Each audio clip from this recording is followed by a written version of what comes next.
Welcome back to another interview episode of She Collects Cards, everyone. Today is another exciting episode. We have Raymond here from Asian Cards. Pleasure to be here today. Hi, Raymond. We're actually shooting here from Northern California, so it's really cool to meet you, Raymond, in person. But yeah, just maybe give a quick intro of who you are, how long you've been collecting, who are some of your personal collections. Yeah, sure. My name is Raymond. I'm based in the Bay Area, grew up around here. Been collecting for about 3 years, probably in the summer of 2018. But I was first introduced to Pokemon collecting when I was in elementary school. Grew up in China, kind of a long story. But got back in cards after I quit a job that I hated. Was bored at home, scrolling the internet. Saw Gary Vee post. Started reading more about investing in Fleer Jordans. I think the other card was like a Giannis PSA 10. And just started getting more and more into the hobby. As for collections, I think I mainly collect like oddball cards. I really like in-person autos. So I own a lot of like Luca, Prism, PSA 10, on-card autos and like different ink colors. Redemptions for rare cards, for example, 1996 Jordan Club Super Team. I do a lot of modern stuff. So like rare, low-numbered Prism, post Panini. I know you've been looking for the latest. I've been looking for the latest pulls. Yeah, I think that's the best time to get them. You think so? Yeah, because like when all the new breakers pull the new product, there's just like a huge flood of supply. Gotcha. So yeah, that's what I've been up to. Yeah, that's super cool. I know I use Asian Cards quite a bit. They're on Facebook forums, they're on Discord as well. I think I've sold a quite sizable amount of cards on Asian Cards thanks to you. But yeah, just history of like how you got that forum started, that group started, and how that's been going and what your vision for that is. Yeah. So Asian Cards is a Facebook group where I started to basically help people buy, sell, and trade cards.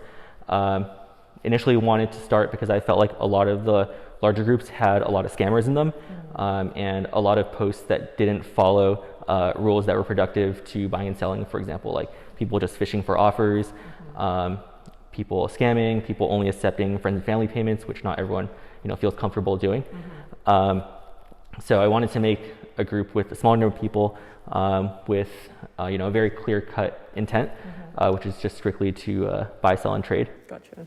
Yeah, no, that's really cool. Where do you want to take this? Like, is this where you are happy about? Like, do you want to start monetizing? What's your plan with Asian Cards? Yeah, I think for me, it's just to build a community. I don't really post that much in the group. I think for anyone who's like in the group, I don't really show my face that much, except when it's to like kick people out.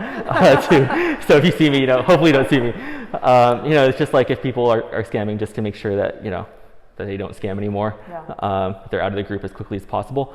And just, I'm happy where it is. It's at 2K members. And if it stayed that way for the rest of time, like, be happy with it. Yeah, I think the engagement on Asian Cards is huge compared to some of the other groups. Like, even though it's only 2K people, I think the engagement percentage is probably a lot higher, in my opinion, than what I've seen.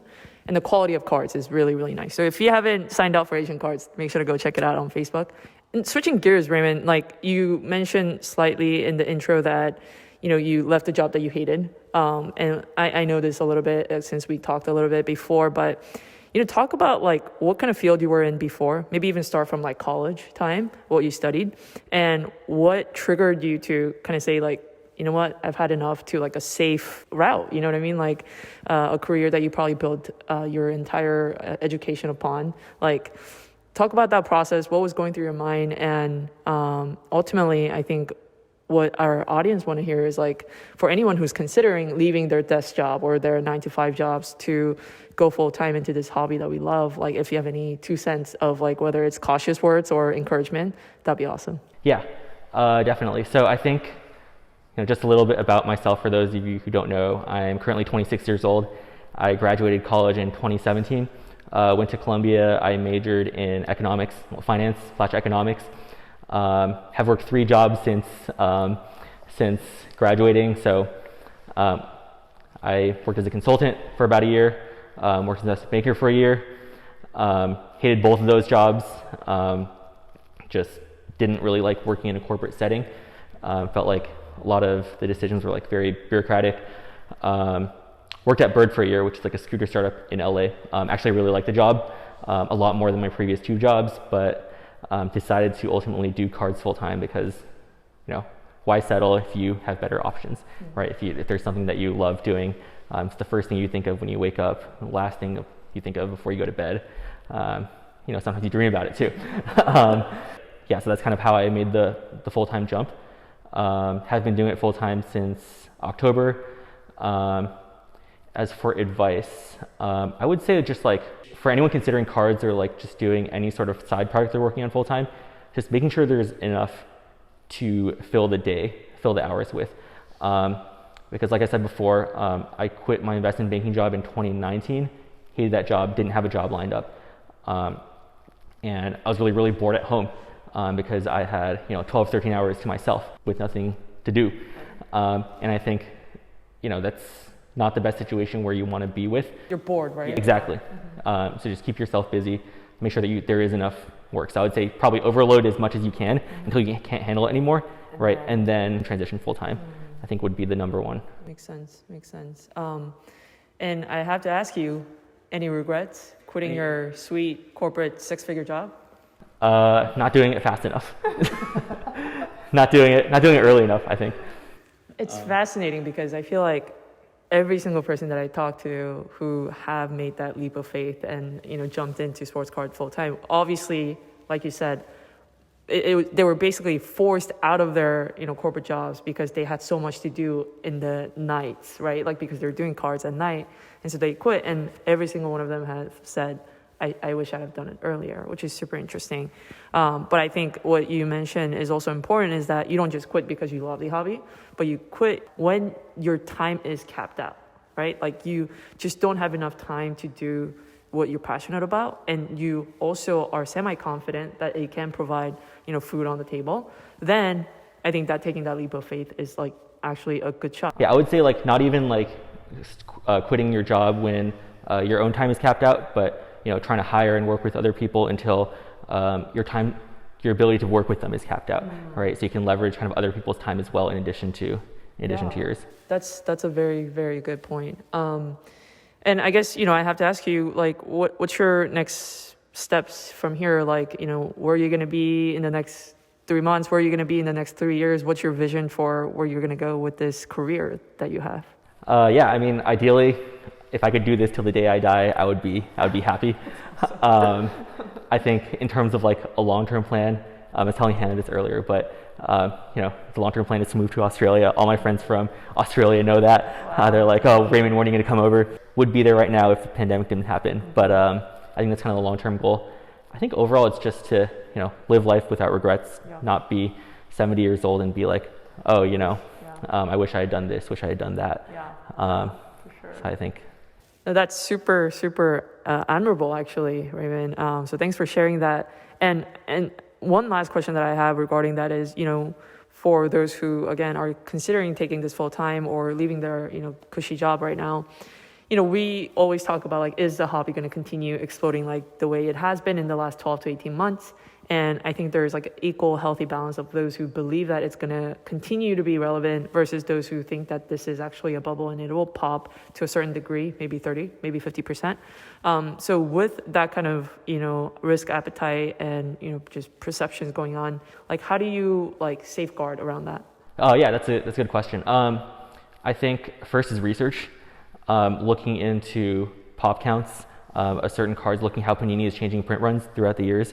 To look at supply versus demand of certain cards. So one example that I was talking with my friend yesterday was, I don't know if a lot of people know, but like in 2020, Panini pretty much increased their the print run of tie-dye football by 250%, right? Because they added a club level tie-dye and they added the die cuts. So they doubled everything and then they added another two sets of cards. So I think just like, talking with people in the hobby, I think is super important. Keeping track of print runs, like subtleties in the way Panini prints things, I think is really, really important. Like even for basketball, right? Like I know there's like a conjecture that the extreme increase in base sets in the new latest 2020 basketball Prism release, but a potential, and this is all hypothesis obviously by how many are being opened, but a huge reduction in like the color parallels. Is that accurate?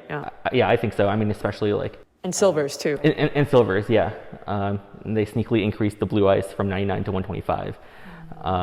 Just keeping track of that. And when you say keep track of it, you mean like try to collect the ones that are more rare? Exactly. Yep. Thinking about supply versus demand. But even like, even if you think like kind of all modern cards are, not really worth that much, which may or may not be true, thinking about kind of the macro perspective of things, right? Like, I think one card that I've been trying to buy that I do not own is like a Jordan Fleer PSA 10, right? With PSA's new, like, they acquired a company that uses AI to detect like alterations, detect whether a card has been submitted before. Once that is in place, like PSA 10s, Jordans, like I don't know the last, it's like Bitcoin, right? There's a cap, except it's also non-divisible. So there's only 300 something of those out there. So I think older cards, and it's pretty common sentiment in the hobby, right? Older cards of Legends probably hold a lot more value than like, newer cards. Yeah, for sure. But in terms of like how I've been trying to safeguard against that, like the mindset that I have is like, I didn't start with this hobby with a lot of money. So any money that I ended up losing was not mine to begin with. So I can just kind of, play with that. If I lose it, then, whatever.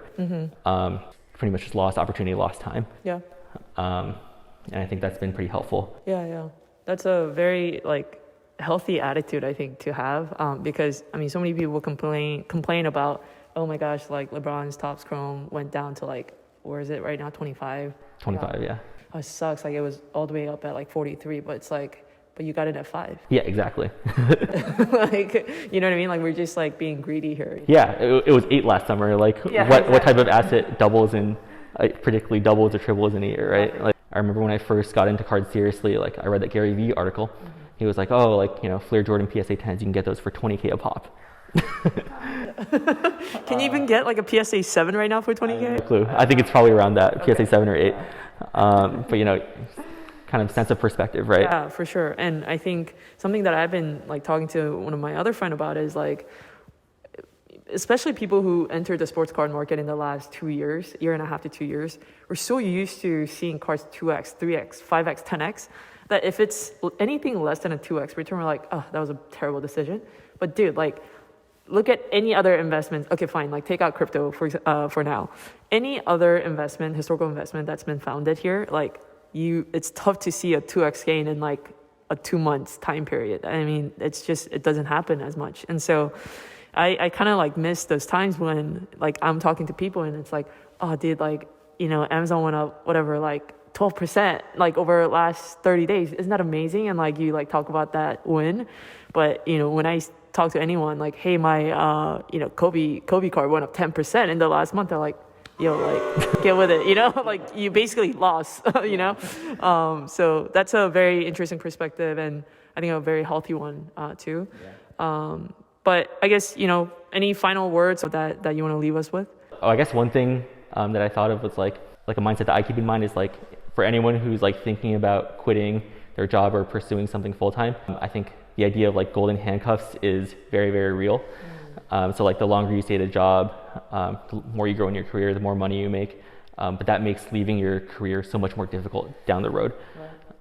So, if you have that desire, you want to do it ASAP before the opportunity cost becomes too high, it doesn't make sense to leave, right? Yeah, I think Raymond's talking to me right now. He's looking at me with very sad eyes, but no, that's the golden handcuffs. That's definitely real. I'll say so.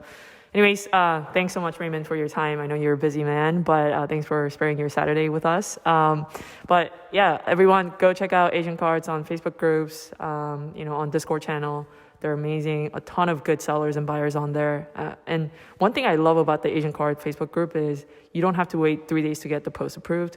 It basically gets posted and then Raymond comes and snipes it if it's like off. So it's a really good system, I think, because timing is everything in this industry right now. And so make sure to go check it out. Make sure to join the groups and just be active on it. So, all right, we'll catch you on the next one. Bye.